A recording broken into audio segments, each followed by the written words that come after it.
Did you know that calculating your financial independence number is not about how much you have in your investments, but how much you're going to spend in early retirement? So, how much money are you actually going to spend in retirement? Is the question that keeps a lot of people up at night, just like those Cowboys fans wondering when they're going to win another Super Bowl. But anyway, the reality is retirement is not about matching every dollar you used to earn. It's about making sure your cash flow lines up with the life you want when the paychecks stop. So I know many people focus on having seven figures or more in their investments, but you need to actually focus on your expenses instead. And guess what?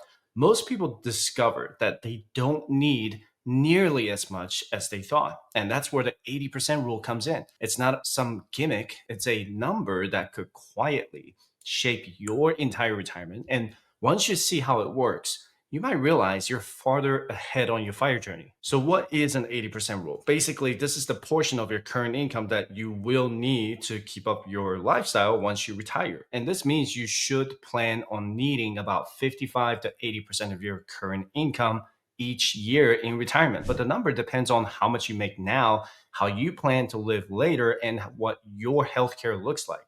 And for most people, it's not 100% of their income.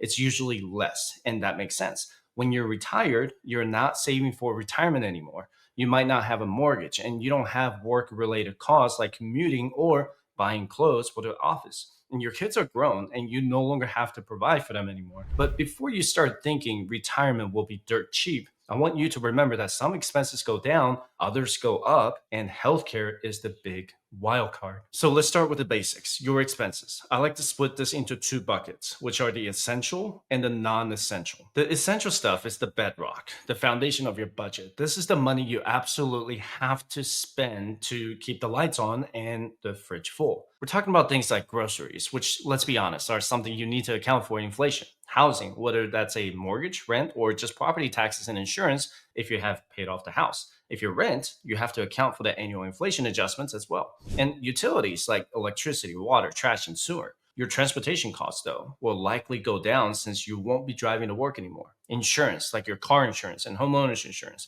but your medical insurance premium may be higher if you decide to retire early. And I'll talk about that later on in this video. Communication, which includes your phone and internet bills. Then you have your day to day household items, vehicle maintenance, pet expenses, and clothes. Now, let's talk about the housing expense because this one can really change your fire number. You know, a lot of guys ask me if they should pay off their mortgage before they retire. And my personal opinion is it depends on how far out you are from your retirement age and the interest rate on your mortgage. You can always schedule a 60-minute consultation with me by visiting firestation.com/consultation to talk about your specific scenario. But in my case, I am going to pay off my mortgage when I quit my business. And I mean, think about the peace of mind. Not having a mortgage payment hanging over your head is a huge weight off your shoulders. And your fire number could change drastically if you no longer have a mortgage payment. But even if you do pay it off, you're still on the hook for property taxes and homeowners insurance.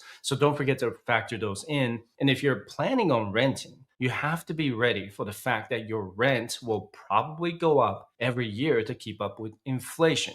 And sometimes maybe your retirement income may not keep up with that specific rental inflation as well. So no matter what, you have to nail down this number. And then there's healthcare. Oh man, healthcare is the elephant in the room, especially if you're thinking about retiring early. Because let's be real, you're not getting any younger and the medical bills are not getting any cheaper. If you're a couple, you will need about $330,000 in today's dollars to cover healthcare expenses throughout your retirement. And I'll say that again, $330,000 on average. That is a serious number. And that's just an average. You might have chronic issues or need long-term care, which would push that number even higher. The rule of thumb for early retirees is to budget for 15% of their total income to go towards their healthcare expenses. Now, on the flip side of these essentials, you've got your non-essential expenses. This is the fun stuff, the nice to have pile. And we're talking subscriptions like Netflix or magazines. I don't know who else reads magazines still.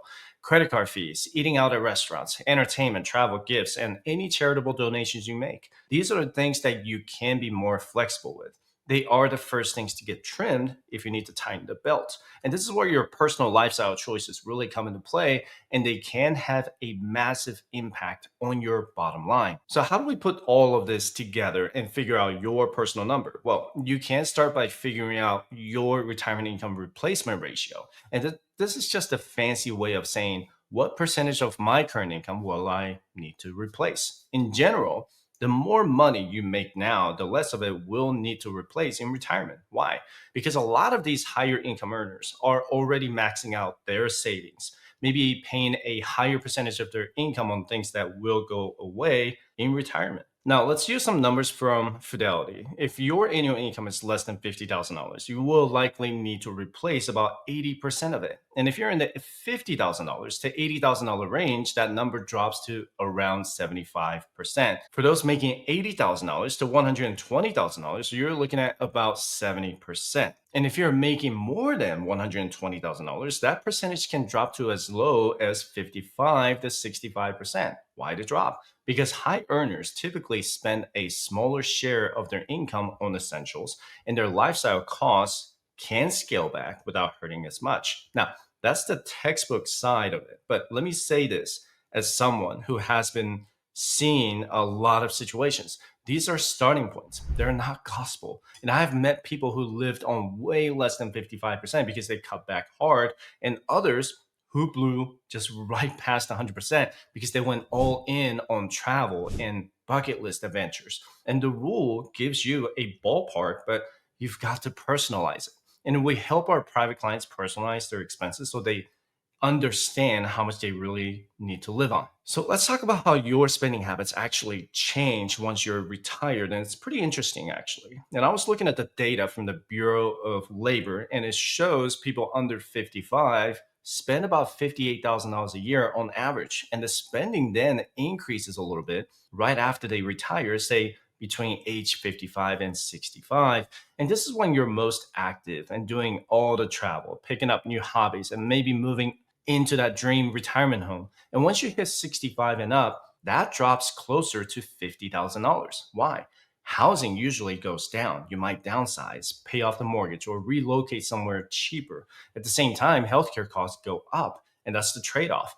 Less house, more doctors. And if you live longer, healthcare keeps climbing, and a lot of American retirees are choosing to relocate overseas to lower their healthcare costs. As a rule of thumb, you should plan for about 15% of your total retirement expenses to be tied to healthcare year in and year out. So if you're spending $100,000 a year, you should expect to maybe set aside about $15,000 of that to go to healthcare. And the healthcare costs have been a big problem in the United States. And I'm not sure how they're going to get any cheaper in the future. And you spend less on things like housing, especially if you've paid off your mortgage or downsized, but your healthcare costs almost always go up. And it's just a fact of life, and you have to plan for it. And downsizing your house can free up a lot of equity in the home you sold. And I knew someone who just recently sold their house for over $500,000 in equity after taxes and fees. And that $500,000 allowed them to meet their fire number when they combined it with other retirement investments. And I'm in a pretty big house right now with my wife and kid. And if we decide to downsize in the future, I know that money can go towards a house that's smaller, or maybe decide to travel for a bit, before we decide to settle down. And your personal finance is very personal for a reason. And what I do doesn't always translate to what works for you. So please keep that in mind. Now, you need to ask yourselves the following questions. And these are the same questions my wife and I went over when we calculated our financial independence number. Number one, should we pay off the mortgage before we retire? Number two, are we going to help our grandkids or other family members with college? And number three, how much travel are we actually planning per year? And number four, are we going to move to a new place when we retire? Number five, what's our plan for healthcare and potential long term care? Number six, have we mapped out a housing strategy that covers location, living options, and the things you'll need for the years ahead? These are many more questions we obviously have to ask ourselves every year, but just remember that your lifestyle now is not going to be the same when you're retired. Can your pension income and investments pay for both essential and non essential expenses. A lot of people hate the word budget for some reason, but you cannot possibly know your financial independence number if you don't track your expenses. It's a whole lot to think about. And I know, but if you walk away with one thing, let it be this: retirement is not about replacing your entire income, it's about replacing your essential and non essential expenses.